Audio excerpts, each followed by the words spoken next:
Most of the ব্রিগেডে তোমার স্মৃতিচারণা যদি করতে হয়, কোনো এমন কোনো বক্তৃতা তোমার মনে পড়ে যেটা ব্রিগেডের মাঠে তোমাকে খুব আবেগতাড়িত করে ফেলে আছো? না, আমার তো মনে আছে আমি ক্লাস 2 তে পড়তাম। হুম, তখন আমি বাবার সাথে ব্রিগেডে এসেছিলাম, বাবা কাঁধে করে আমায় জ্যোতিবাবুকে দেখিয়েছিল। হুম। তো ব্রিগেড এলেই জ্যোতিবাবুর কথা মনে পড়ে। ভবিষ্যৎ প্রজন্মের বক্তা নিয়ে অনেক লেখালেখি হয় বিভিন্ন জায়গায়, তোমরা নিজেরাও খুব ভালো বলো। ভবিষ্যৎ প্রজন্মের বক্তা এই টার্মটা কতটা সুগঠিত বাম রাজনীতিতে? ইম্পর্টেন্ট ব্যক্তি নয়, ইম্পর্টেন্ট সমষ্টি। কে বললো এটা ইম্পর্টেন্ট না, কি বললো এটা ইম্পর্টেন্ট। আজকে এখানে অনাদিরা বলবেন, নিরাপদ সর্দার বলবেন, অমল হালদাররা বলবেন, সুকরঞ্জন দেরা বলবেন, আবার মোহাম্মদ সেলিমও বলবেন, আবার দেখবেন ইনসাফ ব্রিগেডে সৃজন, মীনাক্ষী, ধ্রুব এরা বলেছে।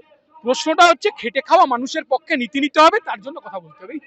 আজকের পর এক্সপেকটেশন কি থাকবে? বাম রাজনীতি ভোট বাক্সের রাজনীতিতে ঘুরে দাঁড়ানোর একটা সম্ভাবনা তৈরি করবে? ভোটে বাক্সের রাজনীতিতে তো ঘুরে দাঁড়াতেই হবে, অন্য কোনো বিকল্প তো নেই। তাই ঘুরে দাঁড়ানোর চেষ্টা করতে হবে, মানুষকে বোঝাতে হবে যে ইডি, সিবিআই আর তৃণমূলের দুর্নীতিগ্রস্ত নেতাদের দৌড়টা আসলে টম অ্যান্ড জেরির মতো, মানুষকে বুঝিয়ে বলতে হবে। তোমরা আশাবাদী? 100%, 100%।